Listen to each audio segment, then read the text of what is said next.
चलिए बच्चों, जीपीवाई inter college के इस यूट्यूब चैनल में आपका स्वागत है। आज हम ज्योग्राफी में क्लास 9th का फर्स्ट चैप्टर के क्वेश्चन आंसर के बारे में डिस्कस करेंगे। पिछले भाग में हमने भारत के आकार एवं आकृति के बारे में पढ़ा था। आज उसी के क्वेश्चन आंसर देखते हैं। तो पहला क्वेश्चन है, भारत के 2014 में आंध्र प्रदेश के पुनर्गठन से उत्पन्न दो राज्यों के नाम लिखिए। जब पुनर्गठन हुआ था तो दो राज्य थे, उसमें से नंबर 1 तेलंगाना और दूसरा आंध्र प्रदेश। आपको पता है तेलंगाना की राजधानी हैदराबाद और आंध्र प्रदेश की राजधानी अमरावती है। अब नेक्स्ट क्वेश्चन देखते हैं, उत्तर प्रदेश, मध्य प्रदेश और बिहार की राजधानी के नाम बताइए। उत्तर प्रदेश की राजधानी लखनऊ, एमपी की भोपाल और बिहार की पटना है। बांग्लादेश, अब अगला क्वेश्चन है, बांग्लादेश की सीमा को स्पर्श करने वाले 4 भारतीय राज्यों के नाम लिखिए। इसी का एक क्वेश्चन और बनता है, बांग्लादेश की जो भारत से सीमा स्पर्श करती है उसका नाम क्या है? उसका नाम रेड क्लिफ है। लेकिन इसमें बात पूछी गई है 4 भारतीय राज्यों के नाम। तो पहला है पश्चिम बंगाल, दूसरा असम जिसे हम असम बोलते हैं, लेकिन उसका जो नाम है असम ही लिखा जाता है। और अगला राज्य है मेघालय और उसके बाद मिजोरम। तो 4 राज्य हो गए, पश्चिम बंगाल, असम, मेघालय और मिजोरम। अरब सागर को स्पर्श करने वाले 4 भारतीय राज्य। अरब सागर हमें पता है भारत के पश्चिम में स्थित है। तो इससे स्पर्श करने वाले 4 राज्य, पहले तो गुजरात आता है, उसके बाद महाराष्ट्र आता है, उसके बाद आता है आपका कर्नाटक, उसके बाद केरल। अब बात करें भारत का मानक समय ग्रीनविच के समय से कितना आगे है, ये आपको बताया जा चुका है। ग्रीनविच समय, ग्रीनविच को इंग्लिश में जीएमटी भी बोलते हैं। और ग्रीनविच कहाँ पर स्थित है? लंदन में स्थित है। तो भारत का मानक समय ग्रीनविच के समय से कितना समय आगे चलता है? इसका आंसर है 5 घंटे 30 मिनट, अर्थात 5.5 घंटे आगे चलता है। मालदीव कहाँ पर है? मालदीव देश लक्षद्वीप के दक्षिण में स्थित है। अगला क्वेश्चन है, क्षेत्रफल की दृष्टि से भारत का विश्व में कौन सा स्थान है? इसका आंसर है भारत की स्थिति है, या कहें भारत का जो क्षेत्रफल है वह विश्व में 7वें स्थान पर है। बात करें भारत की स्थलीय सीमा की लंबाई। भारत की स्थलीय सीमा की लंबाई लगभग 15,200 किलोमीटर है। बात करें भारत के पूर्वी तटों पर स्थित 4 राज्य। पूर्वी तट मतलब जहां पर आपकी बंगाल की खाड़ी पड़ती है, जहां पर बांग्लादेश स्थित है, तो वहीं पर देखते हैं 4 राज्य। बात करें तो इसके 4 राज्य हैं आंध्र प्रदेश, तमिलनाडु, उड़ीसा और पश्चिम बंगाल। भारत के पूर्वी राज्य कहते हैं। तो अगला क्वेश्चन है, क्षेत्रफल की दृष्टि से भारत के सबसे बड़े और सबसे छोटे राज्यों के नाम। भारत का सबसे जो बड़ा राज्य है वह है राजस्थान और सबसे छोटा है गोवा। ये क्वेश्चन इसमें दिया है, देश में राज्यों और केंद्र शासित प्रदेशों की संख्या। अब ये अलग हो चुके हैं।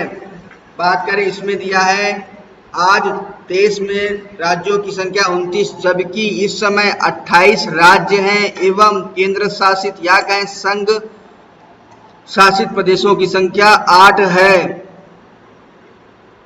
आगे बात करते हैं, इस क्वेश्चन को ध्यान देंगे 11 नंबर के, इसमें संख्या बदल चुकी है। इसमें जो राज्य होंगे 28 और केंद्र शासित प्रदेशों की संख्या 8। भारत में किन सीमा, उत्तर में भारत की सीमा किन राज्यों पर लगती है? उत्तर मतलब जम्मू कश्मीर के इलाके में जाएंगे तब देखेंगे, जम्मू कश्मीर वाले इलाके में देखेंगे तो उत्तर में किन किन राज्यों से इसकी सीमा स्पर्श करती है। तो भारत की सीमा चीन, नेपाल और भूटान देशों से स्पर्श में रहती है या स्पर्श करती है। बात करें भारत की प्रमाणिक समय रेखा कौन सी है और वह कहां से गुजरती है? भारत की प्रमाणिक समय रेखा 82.5 डिग्री है, अर्थात 82 डिग्री 30 मिनट पूर्व देशांतर पर स्थित है और यह इलाहाबाद के मिर्जापुर से होकर जाती है।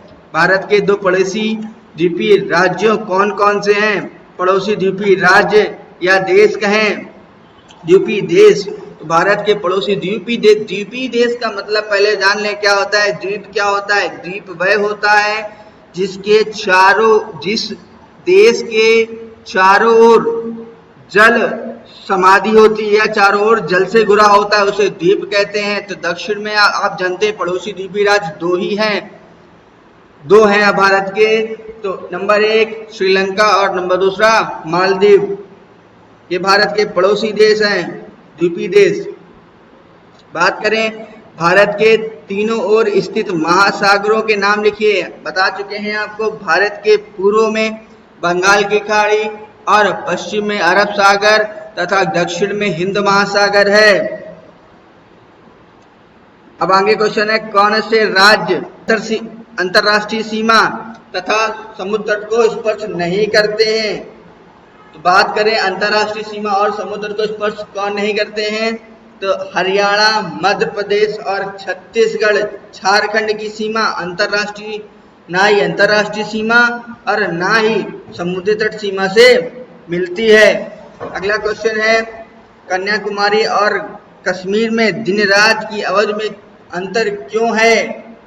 ये क्वेश्चन बहुत अच्छा है। तो देखेंगे, कन्याकुमारी विषुवत रेखा के समीप स्थित है और विषुवत रेखा पर दिन रात बराबर होते हैं, जबकि कश्मीर 35 डिग्री उत्तरी अक्षांश पर स्थित है। इसलिए कश्मीर में ग्रीष्म और शीत ऋतु में दिन बराबर नहीं होते हैं। ग्रीष्म ऋतु में दिन बड़ा होता है और शीत ऋतु में रात बड़ी होती है। अब अगला क्वेश्चन है, 1947 के पूर्व भारत में किस तरह के 2 राज्य थे? तो बात करें 1947 के पूर्व भारत में 2 प्रकार के राज्य थे। नंबर 1 प्रांत और दूसरा रियासत। वायसराय द्वारा नियुक्त अंग्रेज अधिकारी प्रांतों पर शासन करते थे और रियासतों का शासन स्थानीय शासकों द्वारा पैतृकों के आधार पर अंग्रेजी शासकों की प्रभुसत्ता मानकर अंग्रेजी प्रभुसत्ता मानकर वहां पर राज करते थे। फिर से इस क्वेश्चन को देखेंगे, 18वें नंबर को। 1947 के पूर्व भारत में किस प्रकार के 2 राज्य थे? 1947 से पूर्व भारत में किस तरह के 2 राज्य थे? 1947 के पूर्व भारत में प्रांत और रियासत राज्य थे। प्रांतों में वायसराय द्वारा नियुक्त अंग्रेज अधिकारी शासन करते थे, जबकि रियासत पर स्थानीय शासकों द्वारा शासन किया जाता था। लेकिन जो इस पर अहम बात यह थी, जो असल में शासन होता था वो अंग्रेजी शासकों का ही होता था, क्योंकि अंग्रेजी शासकों द्वारा ही चलाए गए शासन, वहां पर चलाए गए कानून माने जाते थे। अगला क्वेश्चन है, महाद्वीप उपमहाद्वीप किसे कहते हैं? कौन से देश मिलकर भारतीय उपमहाद्वीप बनाते हैं? तो आंसर है,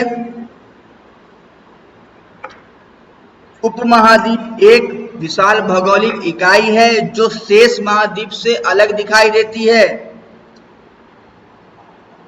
तो भारतीय उपमहाद्वीप इसे ही कहा जाता है। भारतीय अगर जिसकी भौगोलिक इकाई अलग से दिखाई देती है उसे उपमहाद्वीप कहते हैं। और उपमहाद्वीप जो मिलाकर, जैसे भारत उपमहाद्वीप मिलाकर बना है, पाकिस्तान, नेपाल, भूटान, बांग्लादेश आदि सम्मिलित हैं। कर्क रेखा से आप क्या तात्पर्य है?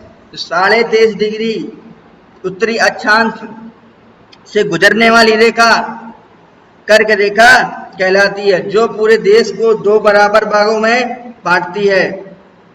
अब अगला क्वेश्चन है, भारत की भौगोलिक स्थिति एवं विस्तार का वर्णन कीजिए।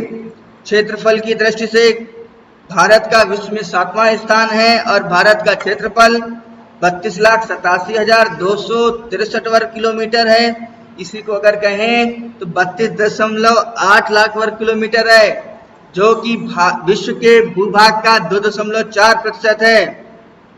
भारत की मुख्य भूमि 8 डिग्री 4 मिनट उत्तर से 37 डिग्री 6 मिनट उत्तरी अक्षांश के बीच फैली है, जबकि भारत का देशांतरी विस्तार 68 डिग्री 7 मिनट पूर्व से 97 डिग्री 25 मिनट पूर्वी देशांतरों के शीर्ष पर अपनी केंद्रीय स्थिति के कारण सभी अंतरराष्ट्रीय व्यापार मार्गों का संगम है।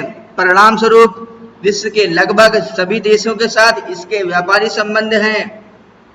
अगला क्वेश्चन है, 82.5 डिग्री को भारत का मानक अक्षांश क्यों चुना गया है?